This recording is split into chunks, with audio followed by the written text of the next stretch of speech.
Retro.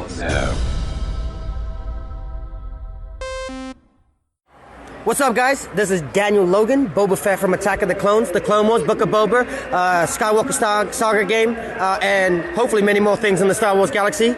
You are listening to Jay and Dennis on Podcast Stardust. Yep, this is the way I've spoken.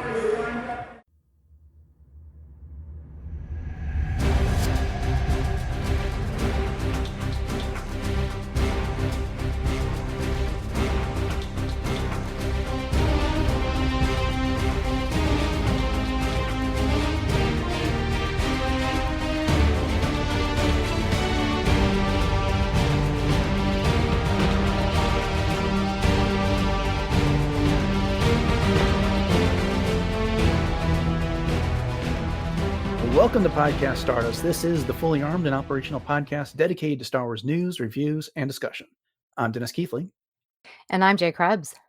And this episode will feature our discussion of episodes 4 through 6 of Season 2 of Andor.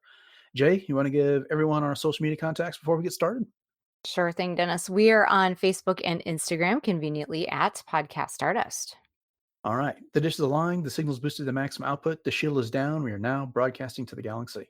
You know, it just occurred to me how appropriate that is now that we're actually talking about Andor. So true. All right. Okay. So again, these are episodes 4 through 6 of Season 2. Episode 4 is called Ever Been to Ghorman. Episode 5 is I Have Friends Everywhere. Look at him. Episode 6 is What a Festive Evening. And this will be a full spoiler discussion of those 3 episodes if you have not seen them. Jay, why don't we kick this off with just some overall impressions? What did you think of these 3 episodes? Well, it's, you forget you're watching Star Wars. I caught myself a few times just thinking, oh my gosh, this is Star Wars, which of course we know, but it's just such a different tone and I love it so much. And it's just, this pacing is admittedly a little different, obviously, than the first 3 episodes that we got. And I was expecting, I don't know exactly what I was expecting, but I was expecting a little bit more, I guess action isn't quite the word that I'm looking for, because there was some action in here, obviously, but it made me think a lot more, which I think is the beauty of Andor in general, is that it really makes you think about the state of the galaxy. It makes you think about how all of these chess pieces are coming together or not coming together, as the case may be. And it really makes you think about how all of these things are placed within the cogs of what's going forward, and I keep thinking to myself how this is going to end up tying into Rogue One. And I'll tell you, Diego Luna, even though we don't have the last couple weeks here yet, I'm already thinking, wow, yeah, I'm definitely going to want to go watch Rogue One, especially like right after we're done with this, because it's just riveting. It's just edge of your seat, just riveting drama. And it's so good. So good. Yeah. Your comment on the pace and the action here. This was a much more complex story than the first 3 episodes. And that's doesn't necessarily make either one of them better than the other. The first one had the benefit of Cassian stealing a TIE fighter right at the beginning, and then that figured prominently in a whole bunch of stuff that was going on, and it had a lot of tension after he got captured. And then there was the tension where the Empire comes to Mina Rao, and Bix and Brasso and Wilmon are all in danger from that part. And then we had shootouts and the like. Comparatively speaking, this didn't have that as much of that type of action. The biggest, most comparable action came in the final episode during the heist that happened at the end. This was the spycraft that they've been promising in Andor since back in Season 1. And it was spy mission on top of spy mission, counter spying and covers. And it was really excellently done. It's just that this is not what we're used to when it comes to Star Wars. But they pulled it off really, really well. So you're right. The other thing you said that I think was spot on was how much you had to think about this, because I think they did a credit to the audience here by not spelling everything out. It was, they didn't come out and tell us at the beginning that Syril is there on Ghorman as a spy working for Dedra. Right. But yeah, and then we got to hear that conversation, for instance, between him and his mother, and then we saw the Ghorman Front listening in on that, and then it becomes apparent a little bit later that things he was saying in that conversation was for the benefit of Ghorman Front because he knew they were listening, and we didn't know who was spying on him at the beginning when he's like looking out his window and he sees, looking in his shaving mirror and he out the window and he sees someone watching him, and then when he puts the twine on there. But again, it was very intelligently done by giving us these spy elements without always spelling it out for us. Once they didn't insult our intelligence here, they didn't hold our hand and walk us through it. They let us put everything together. And it's not that was like super challenging to do, but you did have to pay attention to this in order to make it all work. Yeah, and I appreciated that so much that it wasn't predictable. That you find yourself going, "Oh my gosh, like this is fantastic." And there was also, some other things too, especially with Saw and that whole, sequence of events that happened that was also just very cringy and very eerie in a lot of ways. So there was, a lot of stuff going on across the board here, and it's just so good. Yeah, so many people to keep track of in this one Yeah. here. And, I was just thinking about when I was preparing for this, I don't want to say it was easy last time we discussed Andor, but my notes weren't nearly as complex Right. to It's just more put together. focused last time. Yeah. Like, action was much more focused, and there's just so many little diverse, threads of things going on here. All right. Well, let's get into some of the different plot lines here. And why don't we start with Mon Mothma? Because comparatively speaking, she just wasn't in it that much. She was a key storyline happening through the first 3 episodes of what was going on with her daughter's wedding. And then, of course, the issues with Ghorman and Luthen Rael, taking care of all of that. But what we mainly see of her is, the frustration she's having with other senators as she's trying to pass some sort of act to overturn the PORD, which, if you don't remember what that is, that's the Public Order Resentencing Directive, which basically caused Cassian to go to jail forever before he broke out for an offense he didn't even commit. And she's not getting anywhere with that as she tries to negotiate with everyone. And then she shows up later as a guest at Davos Skolden's party where he's showing off his art collection here. But Jay, what did you think of Mon Mothma's storyline, albeit brief as it is? Well, you can tell that she's getting more and more frustrated. And, obviously this is all going to start coming to a head very, very quickly, even though we still have a couple more years. But, I don't want to spoil anything, but this makes me think too, the book, The Mask of Fear, Alexander Freed, just that book plays so well into also explaining what Mon's state of mind is, especially right after the Empire was founded, and how all of these things that with the Senate and her role in the delegation of 2000 going forward, she's just so frustrated with everything happening. And you could just tell that when they had that, what was it, like a swearing in or whatever of the one senator, Oh, and yeah. it was just such a big to do. She started repeating some of the like vows or whatever that they were doing.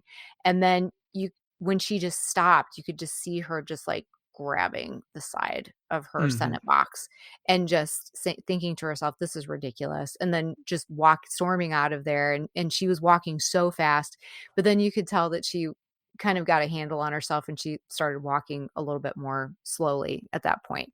So, she's beautiful as always. I love all of her fashion, and I'm paying attention more, quick aside, to what we see of her in the traditional 4, 5, and 6, where she has the little chain things. And it hit me that that's what they were wearing at the wedding, like behind their ears. It's kind of like this draped chain, set of chains sort of thing. And so I was realizing that had to be more of a Chandrila kind of a statement, sort of thing, like Padme always wore the Naboo symbol and whatnot. But yeah, I mean, she's still trying to, when she was trying to talk to the senators in the hallway and trying to get them to, like you said, overturn this bill. And which I think also, I know I'm rambling, so forgive me. But it's interesting that she wants that to be done, because on the flip side of things, the ISB is looking at having way too many incarcerations, way too many people that are being brought into custody, and they can't do anything with them. So it's kind of an interesting parallel that's the same thing that they were talking about there too. Mm-hmm. Yeah. Yeah. Well, it was clever that, she specifically makes reference to Ghorman about how high the sentencing rates are, some 38% there, when compared to and it's, she points out as Ghorman's got a reputation. It's a planet of wealth. It's where all this twill and fabric comes from that's known throughout the galaxy, and it's very, very sought after. But and she's like incredulous about, Ghorman, she's pointing out 38%, and these other planets have these really high rates, 18, 19, 21% and the like there. And in the PRD, which we got to see in season 1, is the result of that. And so again, it's a clever way of putting her on the edge of what's happening on Ghorman, because she hasn't had the Ghorman Front brought to her attention yet, or anything that's going on there. And so there is something about that. But I also thought it was cool in some of the last scenes of this episode of the episode, or these 3 episodes, I should say. She was the one that was verbally sparring with Director Krennic. Yes. About various policies and stuff. And frankly, it's like, I want to go back and rewatch this episode again just to hear everything that they were saying to each other, because what was going on in the background is what we were supposed to be focusing on. And that was Kleya trying to get the bug out of that piece of art that was in Davos Skolden's art collection there. Yeah. Yeah. And so, it was that argument that was distracting everybody. And then Lonni, the other member of the ISB that's really a rebel, was kind of standing in the way of what she was doing and what was going on.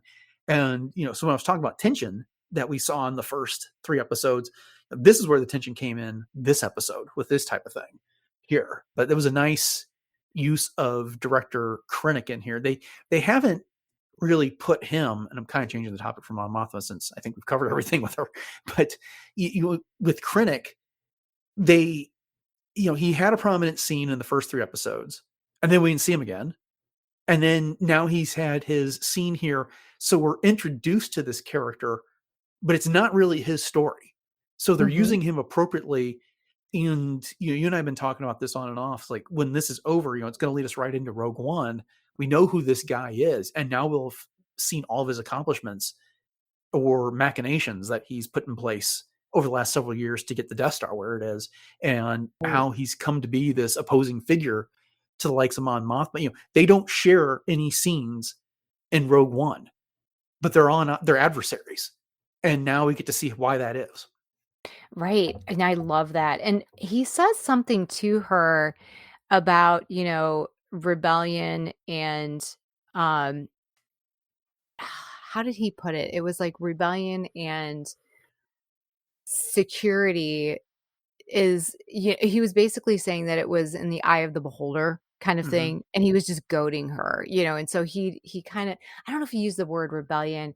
I'm like you. I have to go back, and I wanted to write down that quote as I was watching it, and I didn't do it, and I wish I would have. Do you know which one I'm talking about though? Yeah, but I haven't had an opportunity to watch that episode again on here. I mean, I got to see I sat down and watched all 3 of them in one fell swoop, and that's nearly 3 hours of television right there. And then over the next 2 nights, I got to see the episodes 4 and 5 with my family, and I just haven't had an opportunity to sit down and watch 6 again. And that was a minor regret. I want to see it again just because I want to pick up, and I will at some point. But that's one of the things I made a mental note to focus on next time, now that I know how things turn out with Kleya. Yes. Agreed. Well, speaking of Kleya, let's go ahead and address her. Of course, we see her a number of times at the shop, antiquities shop that, she has with Luthen, and she's on her comms, dialing into the different places, seeing what she can pick up. And this was really clever, the way they teased it out. She'll dial into something, and you get this little voice recording that'll say where it is and like some channel number. And then she ends up on the bug that's in Davos Skolden's office, and she's arrives just in time to hear him chew out his assistant over the fact that there's a forgery in his collection. And then she has to get off the comms before she can kind of stick around and hear everything. She meets some customers, but then later Davo's assistant shows up and explains how this one forgery that they found is going to cause the entire collection to get reappraised. And of course they don't want the listening device that they planted in the, what do they call it? They call it The codex. The Tinian Codex. Yeah. Which is Mhm. basically like almost a Braille type of a story, the way it's laid out on this thing. Mhm. And so she tells Luthen, who just goes crazy, and she keeps throwing it back. It feels like, you signed off on this. But we get that neat little spy tension scene that we were already kind of talking about there. But is there anything Right. else about Kleya's scenes that stood out to you? Kleya is just she has impressed me so much as a character. I did not think I was going to like her as much as I did. Not that I didn't think I would like her, but Mhm. she is just so intelligent and she's so savvy with everything. And she really is kind of the glue that holds Luthen together, and Mhm. she knows her stuff. And I just love the way that she was, using Lonni in this whole thing. She's like, move to your left. And he just was not wanting to listen to her. Mhm. And, I just think she's amazing. I really do. But I have to say, the way when she was trying to get that listening device off, and then she was trying to twist that tool, and then it got stuck, and she just was not giving up, and then she started to bleed. Yeah. And, at the very, very end, she and Luthen are kind of laughing about the whole thing, but you see her cradling her hand. And Mhm. I almost wonder if she left a little bit of her own DNA evidence behind, that could potentially be used against them in the future. So of course, I'm thinking like spy keyholes and stuff like that. Right. But did you think anything like that? That, there was gotta be a reason why they kept showing her bleeding. Oh, I thought it was just to add the tension there. I thought it was more of a, you're right. It could have a storytelling element to it, but it seemed, or I'm sorry, a plot element to it for down the road. But I think it had a storytelling purpose, and that was to ratchet up the tension, just to demonstrate how hard she was trying to get that out of there. And I kind of expected a scene at the end where maybe we're going to see Scavo's assistant like lean down and find a drop of blood or something, and kind of like, have a confused look on her face. Of course, we never got it, but I did Mhm. like the way that they kind of laughed everything off after they were so. Again, we keep talking about the tension here. This is where it was one of the places it was concentrated. After all that, they get out, and she's like, "You're welcome," and she, holds up that bug, and they both laugh, and you could just tell it was that release there. But I'm with you. I think she's a great character here. I didn't dislike her in season 1, Right. but Yeah. they really made more of her in season 2. Mhm, mhm. She's just so smart with, all of her tech skills with Mhm. listening and spying and everything. And, one other observation I wanted to make too, in the fact that, just blanket wise speaking with Luthen, he seemed so hell-bent this particular episode on making a point that you don't, not to borrow like from the Jedi, but you don't have attachments. Right. Like Mhm. you could tell that with Vel and Cinta, and then with Cassian and Bix, he didn't want them to, put each other above their cause, and he was Mhm. even lecturing Cassian about the whole thing. But yet Kleya is there at his side all the time, Mhm. you know? Yeah, yeah, this is an oversimplification, but Luthen seems like he's the idea man of all of this, but he Mhm. needs a strong, and this is going to diminish her role.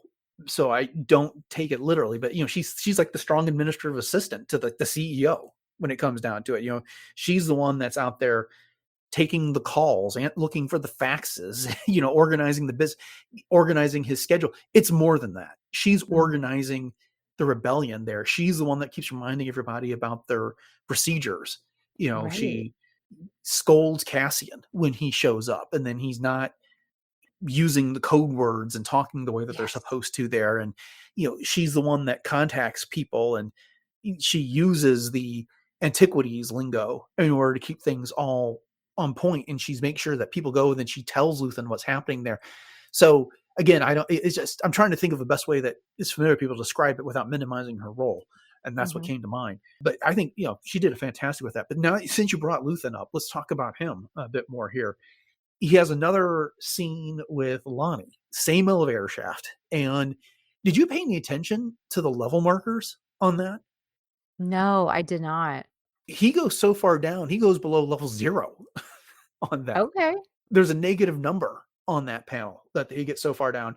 But he shows up to tell Luthen that he now knows that Dedra Meero is in charge of what's going on in Ghorman.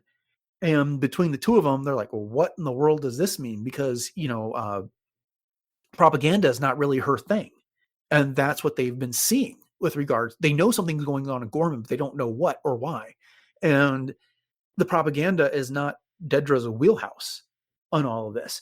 And it says something that, we knew from the first 3 episodes that her mission was going to be a secret, that only the people that were in that room with Krennic knew what was going on in Ghorman. And the only person in the ISB is Partagaz, her boss, that really understood what was happening there. And so it's taken all this time. It's taken over a year for Lonni to sniff this out. And it's because of a confrontation that Partagaz has, that you alluded to earlier, with how long it was taking people to get information out of the people that they apprehended there, because of the sheer volume of people that they're arresting under the PORD. Yes. And so, again, they have this whole conversation here, and Luthen's putting the screws to Lonni. It's that, we got to find out what's going on there, and we don't have another 3 months. You got to get on top of this here. So, we were talking about all the characters we come to appreciate. I really came to appreciate Lonni more over these 3 episodes. I mean, he was fine in season 1, but he didn't really stand out. But now it's kind of like he's starting to find his footing when it comes to talking to Luthen. He got bullied into not leaving the service that he was providing for Luthen in season 1, and that great speech that Luthen gave in response about what they sacrificed. And now he's kind of like, I don't know what it is. I just found out about it now, and I'll get it to you when I can. He's standing up for himself finally in this case. Yeah, he's definitely getting a lot more footing underneath him. That's for sure. Anything else you want to say about that part of Luthen? I mean, we'll talk about him some more in some conversations that he's got with Cassian and Bix here in just a second. No, we'll save it for Cassian and Bix. Okay. Let's go back to Syril and Dedra there. So we talked about this off the top. When this episode starts, Syril, or I keep saying this episode, but I mean these 3 episodes. When this arc starts, Syril is working on Ghorman, and he knows he's being spied on. And at first, it was a little confusing because he makes so much out of working for the Bureau of Standards. We saw that little speech he gave to the new recruit in the last arc about, that I was standing right where you were, and this may not seem important, but then he told that story about how he found the 200 misplaced items and tracked it back, and he got his promotion, and look at him now. And so it seems like it's almost an extension of that until, as we said, it's revealed that he's talking to his mom, he's being spied on, and he's been put there deliberately by Dedra to work his way into being a double agent, infiltrating the Ghorman Front there. This was expertly written and expertly carried out. What do you think about all of it? No, I totally agree, because at first I thought, oh my gosh, like what happened to him and Dedra? Are they not together anymore? Why is he on Ghorman and she's still on Coruscant, clearly? And then, of course, you have the dynamic between Syril and his mom, which is always hilarious. I just love how she's sitting there underneath her little dryer with her curlers on, and of course being passive aggressive the whole time, about everything. And oh, what are you doing? Counting spiders, and the whole 9 yards. And he's just playing right into it. So, he's, talk about finding your footing. He's found his as well. And he loves being a spy. Like nobody loves being a spy more than Syril, I feel like. And, part of me, I don't think really appreciated how smart he can be, because he always just seemed sort of, such a rule follower, almost to a fault, that he couldn't think outside of the lines. But of course, I think a lot of this comes from the fact that he's wanting to do this for Dedra too. And, just working together with her and trying to figure out exactly what's happening in that way, because realistically, he's still all about the Empire. He feels that that is the the just way to do things in the galaxy. But I was just really tickled to see him in that role, and he pulled it off so well. I mean, especially when they came to do the sweep and then the inspection.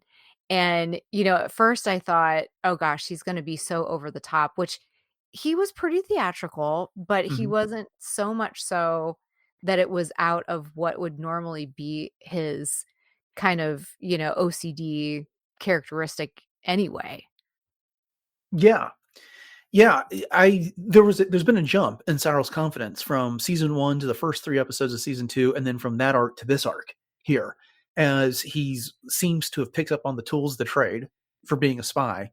And you're right, when that entire ISB raid of his office was completely staged for the benefit of the Ghorman Front listening in, because as soon as the ISB shows up and this raid gets announced, the one person sitting there working in his office like does something that signals the front. They're like, and they immediately cut the line so that it can't be traced back to them, and they're discovered there. But he leaves, he comes back, and then he talks about his frustrations loud enough that everyone can hear, and so he can get back to the Ghorman Front about a bug has been planted, and of course I must have planted it myself. Why would I have done such a thing? And he kicks something, and he goes into his office and he leans over the desk like he's all dejected there, and so he's selling it so well. And then he gets to meet Caro Rylance, who's in charge, and his daughter Enza. He gets kind of brought in, neat little spycraft there in the outside near the monument. The one guy is selling the spiders, and Syril says, well, I don't need another one. He goes, oh, this one's on the house, and it's got a piece of candy with the wrapper's got the location of the meeting on it. Right. So they do so many of those little nods throughout these 3 episodes that, we've seen that type of stuff in other movies, other shows that have spies and stuff like that. But like I said earlier, I was just really, really impressed that they don't hold your hand all the time. They let you put things together. He copies the entire schedule for the transports that are going through the capital there on Ghorman, and then hands it off because it doesn't really hurt the Empire to do so, but it gives the Ghorman Front some information, kind of endears him to them, and then allows them to make their move, make their plans, and it all goes according to Dedra's plan, which is to let them have a win, let them feel like really big and successful about it, because she wants them to, do the wrong thing at some point by being overconfident so that they can expose them and they can do what they want on Ghorman. And so I don't know, I can't say enough about that part of the arc. I was not prepared this season to be as invested in what Dedra and Syril are up to. I know. As I am. I really kind of thought that would be a side story, necessary thing, necessary side characters that help us get to our conclusion of the season. But no, they've really paid off. Oh yeah, they're a very integral part of this whole thing. And I think also what is so, I don't know if I want to call it comical or not, but when the Ghormans are looking into Syril's past and they find out like what was in his file and everything, it makes him look even more like, bad A than, and like, oh yeah, he's got to have it out for the Empire because they did this to him, and the whole 9 yards, and they think that he's just such, such a rebel like them. So I just thought that was a nice touch. Yeah. He's like the perfect person to put in this position. He's not too high in the ranks where it wouldn't be believable if he suddenly started doing work with them. And he's got enough of a past that you, like you're saying, that he could have the resentment that would motivate him to do what they want. But the other thing that tickled me is like, he goes back to Coruscant, and then after getting his 1 hour with Dedra, they go report to Partagaz, and they kind of talk about their plans, and they're setting up the Ghorman Front. They're going to help them. They're going to basically engineer a success for the Ghorman Front, and then they'll make a response, but they'll give them the success, so they can spring a trap later. And when it's all over and Partagaz leaves, Partagaz says, excellent work. And after he leaves, Cyril's like, would it blow everything if I said like, this is the best day of my life? And the look on Dedra's face was like, I know. She's like, wait, it wasn't with me. Like, come on. Yeah. Yeah. Yeah, that was So, priceless. mhm. And of course, he's there at the end monitoring the entire raid, and you could see how excited he was that everything Oh went yeah. according to plan at the Yeah, end. he's got the biggest smile on his face. No one else does, but, he Mhm. does, and that's all good. I have to say too, real quick, just in Sure. general, I really loved the way that they set up the whole Gorman culture Mhm. with they seemed it was almost kind of a French-ish accent that they had, but Mhm. not completely, and they did create an entire new language down to things like small hand gestures and the ways that they would greet each other, and even in the town hall the way that they were expressing their not so happiness with kind of explicatory sorts of gestures. But I just thought it was just genius the way that they Yeah. did all of that. They've done a lot of that this season. You're pointing out the excellent examples here. I think it was the episode guides, and they're doing all kinds of stuff behind the scenes. And I'm guessing that might have been where you got it. But they did create this language, but a lot of the look of Gorman is based off of northern Italy and southern France. Uh, Okay. yeah, and so that was clever. And you're right. Their applause is basically them taking the right hand and tapping their left part of their chest, Mhm. and then that other gesture where they again take the right hand, they put on the left chest, and then left side of their chest, and then they kind of wave it away as Yeah, almost like they're opening a door in a way. yeah, and it's a greeting and a farewell, I believe. Mhm. Mhm. But then they did similar things on Chandrilla in the first 3 episodes, like the Yes. way that they toasted was by drumming their fingers on their glass, Right. and their the Sagrona Timo thing from last time, and they did a Trandrillan language, and so they've Mhm. really invested heavily in setting up the cultures. That's a good call, Jay. Yeah, no, I love it, and I wouldn't even call it necessarily world building, Mhm. although the world building is also amazing, and I imagine that, a lot of this obviously is making full use of the volume, but just the landscapes and the architecture and everything in these scenes has been absolutely just top notch. Right. Before we move on, the one of the things we haven't talked about is there's this background on Gorman of what happened. Like it was right after it would have been about 16 years ago from the time of these episodes. There's this monument there, and it's put up there to like 500 people that got killed when Grand Moff Tarkin landed his cruiser on top Yeah. of them there. So is that the Gorman massacre, or are we getting another one at some point in the near future? Oh, I think we're getting another one. So Mhm. I again, I have to take my hat off to the writers and producers and the way that they quote unquote leaked the information for the season in the shorts and in the previews and that type of thing, because I mean we've talked time and time again and everybody's saying, oh, this must be the Gorman massacre coming Mhm. and yada yada yada. Well, obviously them talking about this, and especially with Cassian talking to that bellboy or bellhop or whatever you want to call him, about how he was 12 years old and he remembers all this. So I mean, they've gotta be setting us up for a second one, because that's the Mhm. only way that they're gonna get these people, quote, unquote, "off planet" to, get to that mineral that they're after. Yeah, So, it's coming. It's gotta be. right. And then the other thing that's happening there in Gorman is the Empire is building that giant building that overlooks the monument, which is really Mhm. insulting to the Gormans. Mhm. And it's supposed to be, or purported to be, just an Imperial headquarters, but the evidence comes out that it's actually an armory. And Mhm. so that's someplace that the Empire is going to set up to take control of the planet. And this is distressing, rightfully so, to everybody here. Right. So that's kind of simmering beneath the surface as well.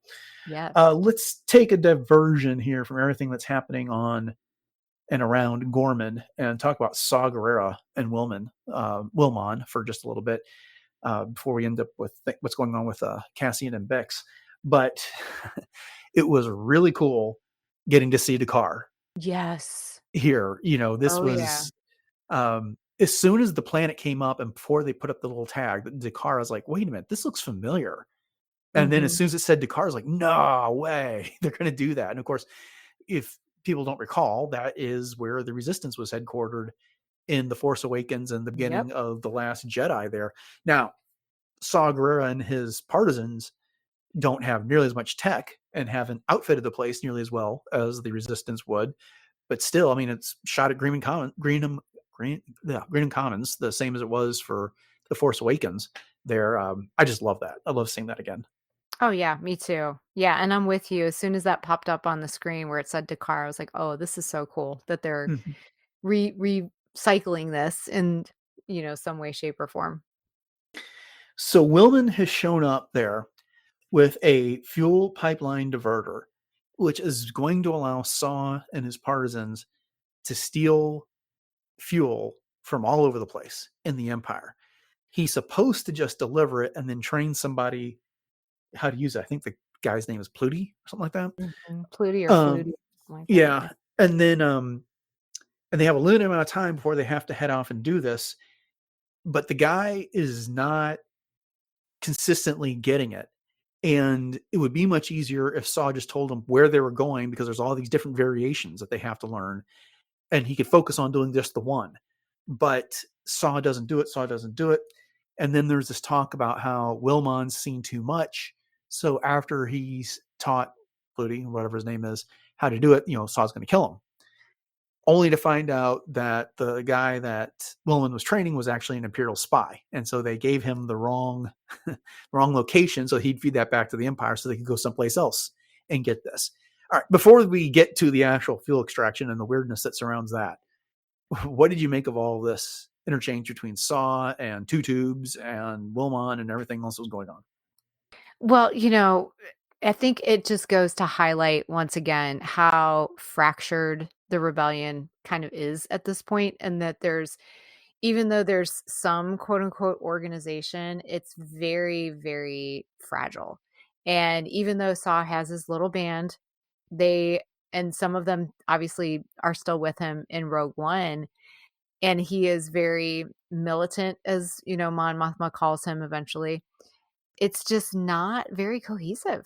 And I just feel like there's a lot of undermining and obviously, I don't know if I'd call it backstabbing, but just disorganization. And because Saw himself is just so unhinged. Yeah, well, and we already know there is a difference of opinion on how Saw does things and the rest of these rebel cells that are out there. Luthen is kind of not quite on the same end of the spectrum as Saw, but he's definitely on that side of the spectrum when it comes down to it. And then there's just a paranoia that follows Saw around. And it's hard sometimes to tell when he's being paranoid and when he's actually sniffing out the conspiracy, intelligently sniffing out the spies. Think back to sniffing out the Rhydonium. Yeah, well, that's where I was going. When you think back to Rogue One, Jin shows up and he's so paranoid. He's like, they send you here to kill me? And someone that he essentially adopted as a daughter, he's now suspicious is there to kill him when it comes down to it here. So, it's at this whole bit where he's basically playing along with the ruse that this guy is selling him about, if I could just, I've got all these variations in my head and it's so hard to keep them straight. If I could just know where it was and we could train on the right one and we could be done with it. And so he gives them that information and then they shoot him and basically tell Wilmon he's going to have to come along, which is not what Wilmon bargained for at all on this. Right. But again, we've been talking about the tension in this series and they planted a whole bunch of it right there. Oh yeah, absolutely. Mm-hmm. It's so good. So they get to the Rhydonium.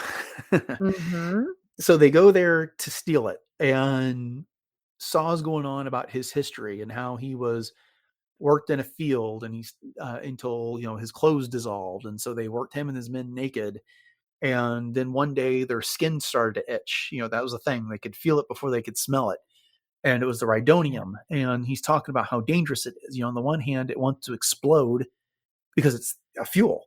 On the other hand, it's deadly and can kill you if you inhale too much of it. But then, so Wilmon's like working through all of this craziness, and he finally opens up a link into this pipeline so they can get the fuel they want. And Saw goes over there and starts inhaling the fumes. Yeah. Here. And he's like, it's the only thing that understands me. So what do you make of that? What's the symbolism there?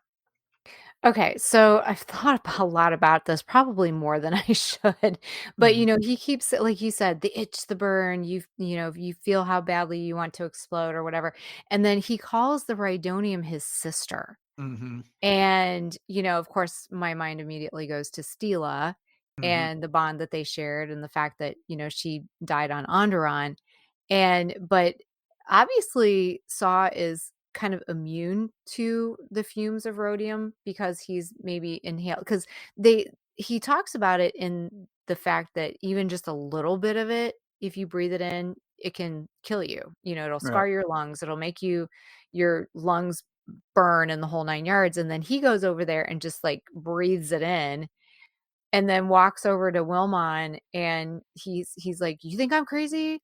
I am." And he says something like, "Revolution or rebellion is not for the same." And so he admits that he's kind of crazy during this whole thing. And then he gets Wilmon to remove his own breather. Yeah.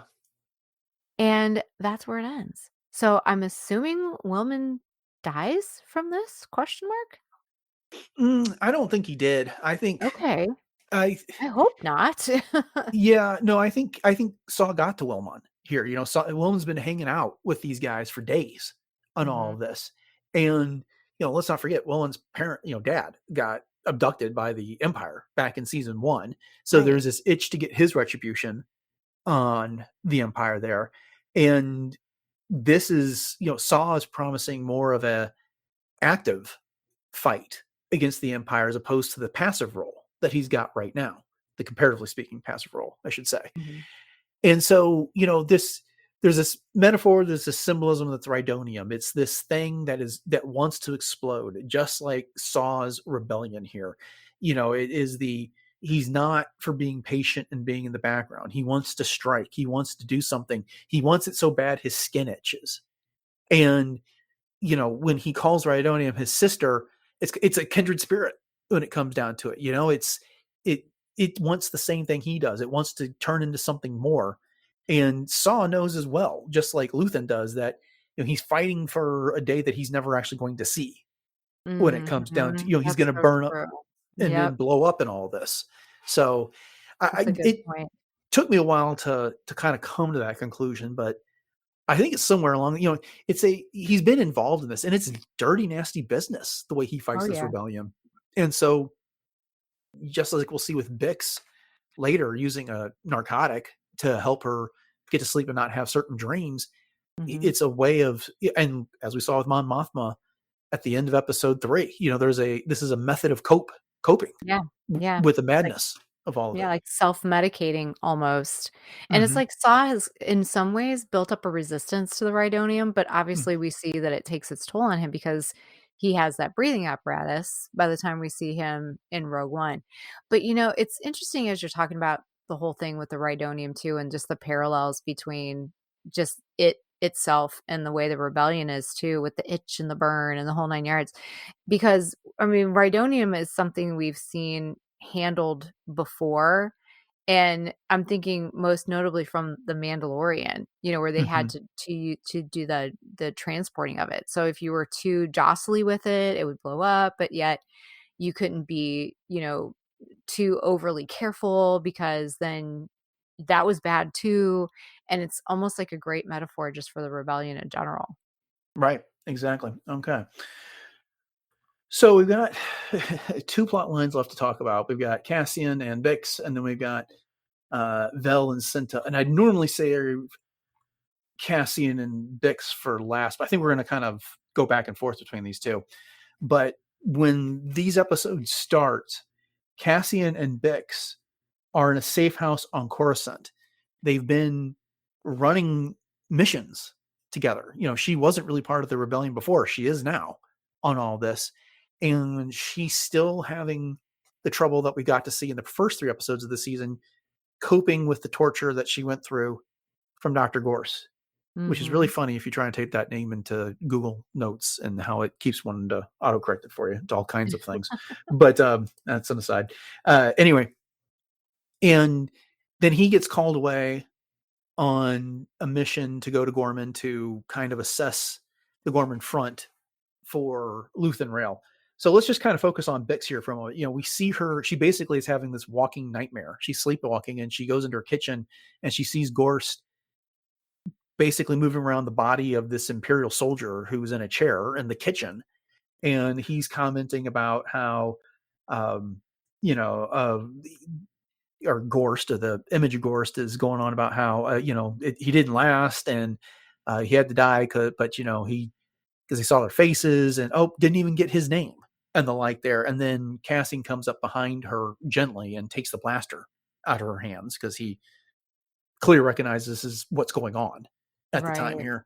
And then later we see her trying to cope with this with, again, that drug that she takes out of a dropper that helps her sleep. Mhm. But what do you make of Bix's troubles?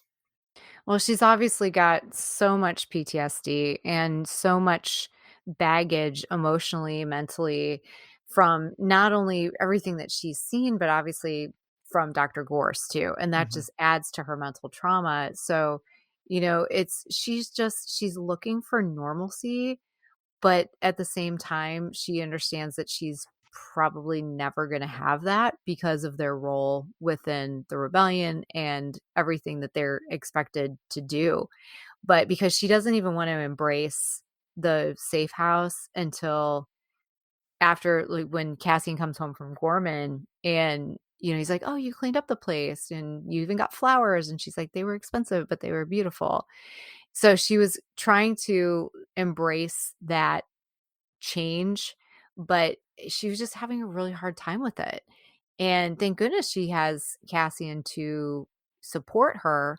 But then again, Cassian is also so crazy overprotective of her as Mhm. well because he doesn't want to lose her and he doesn't want her to get, in a situation where she could potentially hurt herself.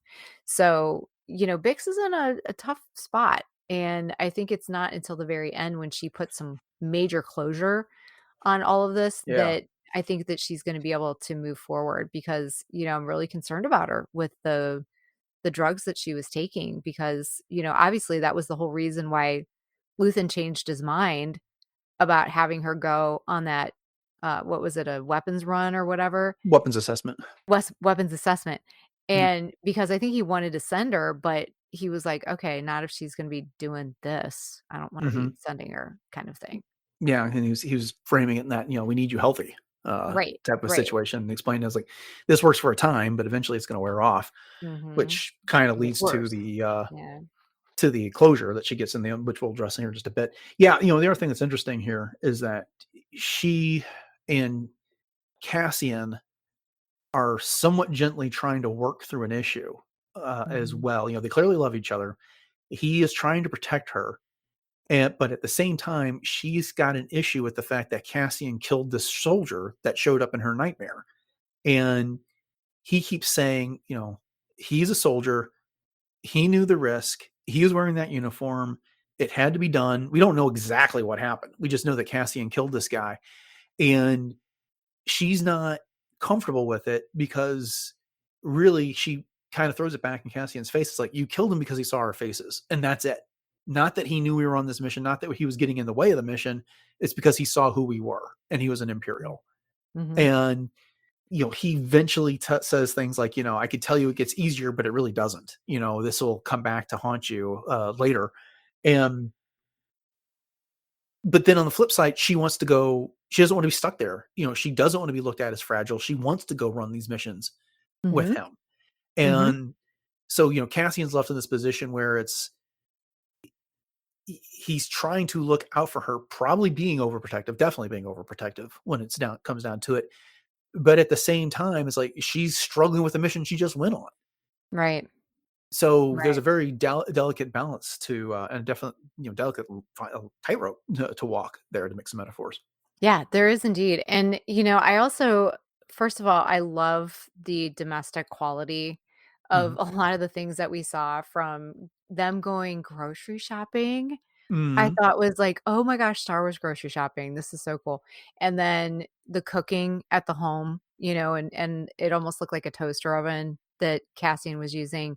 But, Bix was almost thirsting for that normalcy in a lot of ways. Like, she wanted to go for a walk, but, Cassian didn't wanna do it because he didn't wanna have anybody see his face. And even when they were going grocery shopping, he was just looking around and looking around, looking around, and, being so, like, didn't want anybody to see his face. But then he completely flipped when he went to Ghorman and became that spy, and he Carrying was Sky. showing all kind I love that name too. He was showing all kinds of his face there, even though it was in a different context, but he totally stepped into a different skin than he did when he was with Bix.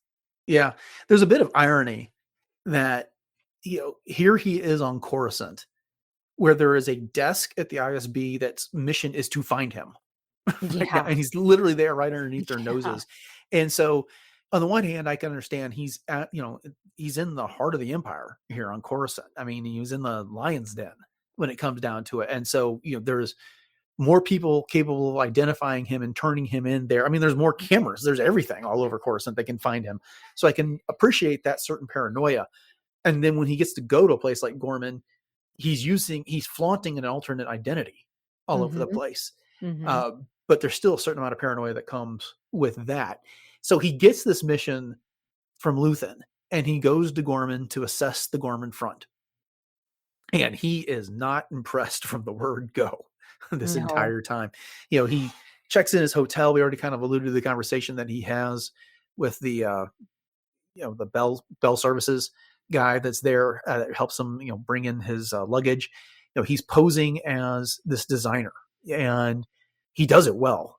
He Diego Luna is does. so good. He is Oh, so good in yeah. this role. I had so much fun watching him in these episodes. And then he goes and he's sitting down in the cafe that's in the first floor of this hotel, and then Inza Rylands comes up and finds him, and he just kind of gently gets her, sits down and then just lays into her. It's like, you all are so clumsy. You don't know what you're Mhm. doing. You're going way too fast. You got to slow down. I was going to come see you tomorrow, but you're making this suspicious. Call off the people you have following me. They're just making it worse. And Mhm. he wasn't really a spy in season 1. And now here in season 2, he's like learned how to do it so well, so quickly. And it's really cool to see. Oh, yeah, and I just love the fact how he was walking to that, what was, like, travel agency or whatever it was, Mhm. and he's listening to the mission, and Oh, yeah. obviously it's Luthen's voice, but it's altered. Mhm. And he's getting all these details and all these things, and, my husband and I are sitting there watching it, and we both said at the same time, "How is he supposed to remember all this?" Yeah, really. Because there were so many details, but he did it so well. And, like you said, he was such a great spy, and, he was really reveling in that, because even when he got back and he was telling Bix about it, he's like, "Yes, I had this blue suit, and this beautiful Coruscant Yeah. white shirt, and my name was Varian Sky," and all these things. And so he was just like really eating that up. Oh, yeah. Yeah, and it was really cool because, he really leaned into the role of Oh designer yeah. there. He Oh was yeah. talking about how this was, like, something he's been looking forward to his entire life. It's a pilgrimage. It's a rite of passage for designers there. And then, when he Mhm. gets to, Caro Rylands' shop, they go through some formalities like he was a real designer, and then, he basically says, "We're free to talk here." And Caro's like, "Yeah, we sweep this place for bugs every day because there's competition." I mean, it's just a benefit of that they can sweep the thing and no one would think of anything of it because, or the Empire can't think of anything because they do it for trade secrets, trying to protect their Mhm. business there. And Mhm. so then they talk a bit, and then Caro starts to get frustrated with Cassian here. What do you think on that? Was Cassian justified in coming back and reporting to Luthen that, they're not worth their time? Or, and Luthen's response is like, he's disappointed in Cassian in this case, like he's not seeing the opportunity here. What did you make of all that? Well, I think Cassian was basically saying, these people, if they do this, they're going to get smashed. They're going to Hmm. get obliterated. And what is it really going to matter? And all that's going to do is just hurt these people. Is it really going to hurt the empire? And what happens if if this goes through and Luthen just says they're going to burn very brightly? So Luthen's seeing this as a a signal to other worlds that, hey, you can fight back, you can make a stand, and almost just using Ghorman as a punctuation mark for his own purposes, not for the actual reason that the people should be doing it for themselves. And so I think that's what Cassian was feeling, was that in the end result, maybe Luthen is thinking a lot further down the line in terms of how this is going to snowball into the rebellion. But what about these 800,000 people on Ghorman that are gonna, Hmm. essentially get stomped by this whole thing? And Cassian doesn't like that at all. And I can't blame him. Right. Right. Yeah. I think for Luthen's a win-win. Before he Right. sends Cassian on the mission, it is, think about the pull we would get if we could get Ghorman to come in on our side on all of this. But then at the end, when Cassian's telling him they're not ready, as you put it, they're just going to get smashed if they do this, they'll get obliterated. Luthen sees the opportunity. It's like, if a world like Ghorman gets wiped out by the Empire, think about how we'll be able to promote our cause off of that. Mhm. Think about how that benefits. So Right. it's definitely a win-win either way. And it goes back to the big speech that Luthen gave in season 1. He uses the tools of his enemy here. He's lost decency, he's lost kindness, and this is the situation. He knows that in order to get the victory that he's looking for, he has to burn assets. He burned the one cell of rebels last season by telling Saw not to go support them, and then not to warn them because the Empire was on top of it and they couldn't give away their source inside the ISB. And so he's Mhm. always looking for the best way to utilize an asset, even if that means burning the asset there Right. for the greater benefit of his fledgling rebellion. Right. Yeah, and you made that similarity from Luthen and Saw earlier, that they both know that they're not going to be around necessarily to see the full-fledged rebellion, but they're just like planting the seeds of it right now and getting Mhm. that to move forward.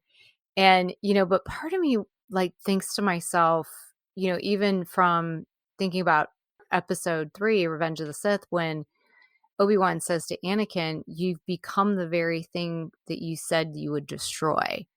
And so I almost wonder in some ways, because with Saw and the way he is and Luthen the way that he is, have they really I mean, they have the good reason of overthrowing the Empire, but have they kind of lost sight of, the saving people at the same time? You know what I mean? Like, there's that fine line there where, are you too much like the Empire? And as you said, Luthen said, I'm going to fight like my enemy, but is that the right thing to do?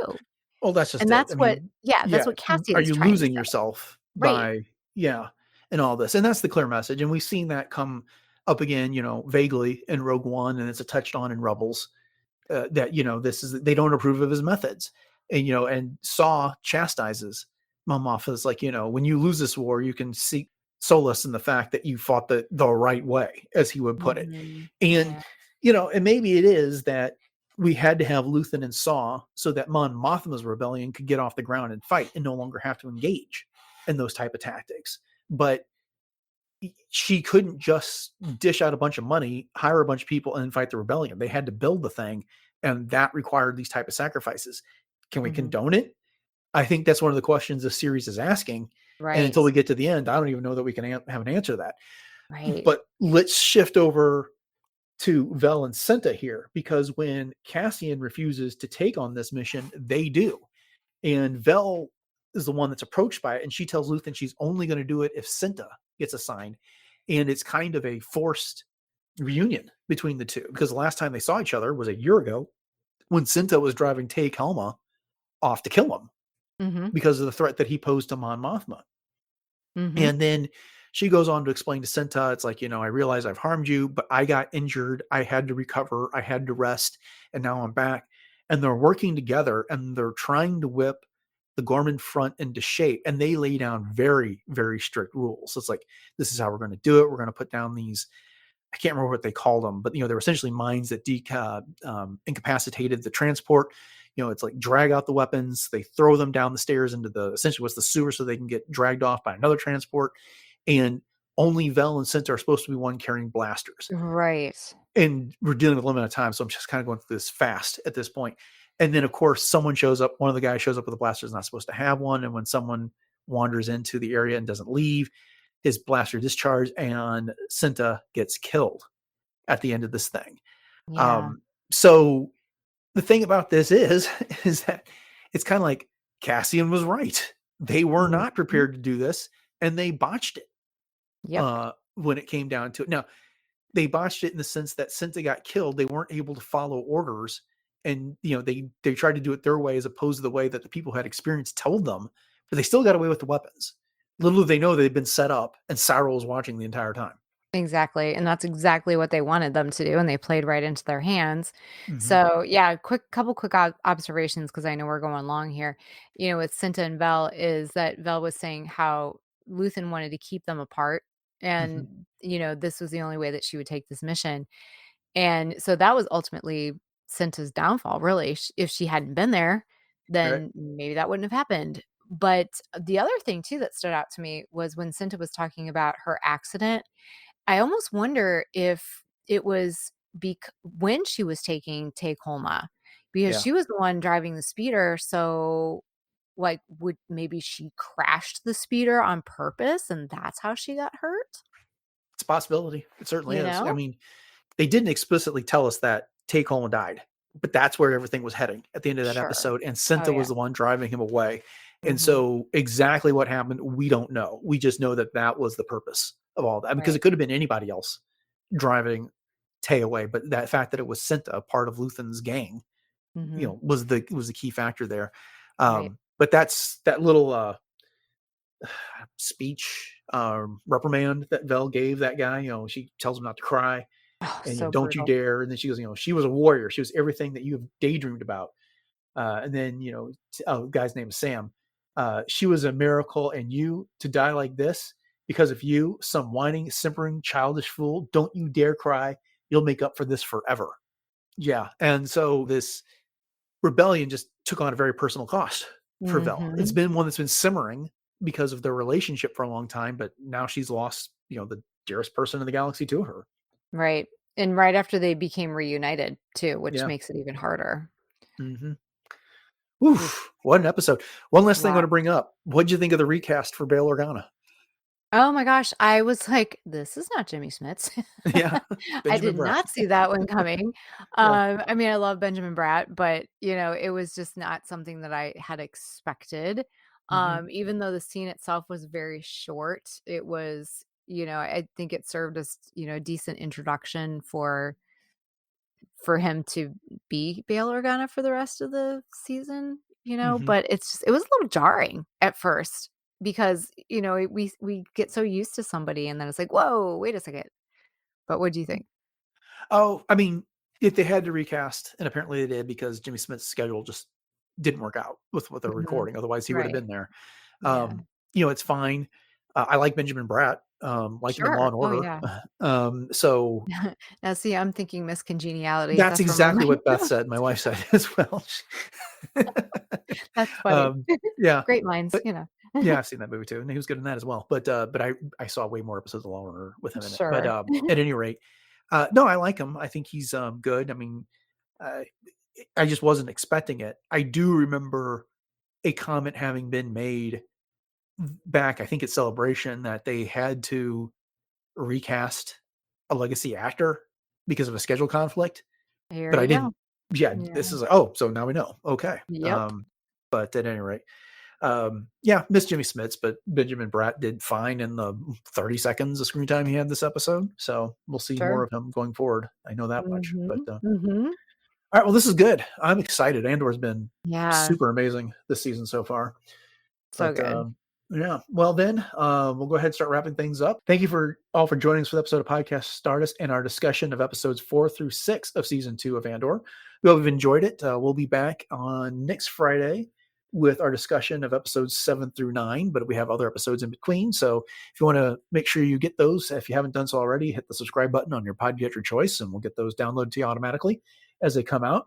And once you subscribe, we'd really appreciate it if you could rate and review the podcast on your podcatcher of choice. I find new ratings on podcatchers all the time that I had no idea supported such things. And I thank you all for doing that for us. It really does help us out. And if you want to find more of our shows, head over to retrozap.com, which has got the entire catalog, all previous 880 episodes. So that's going to be more than you're going to find on your podcatcher. Jay, you want to remind everybody where we can be found on social media once again and elsewhere on the internet? Absolutely. And just want to echo that and saying, thank you to everyone who has supported us.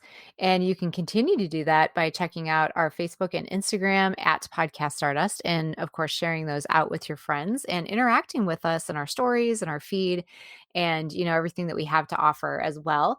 And then we also have our Pinterest board. So you can check out some fun things with everything Star Wars there.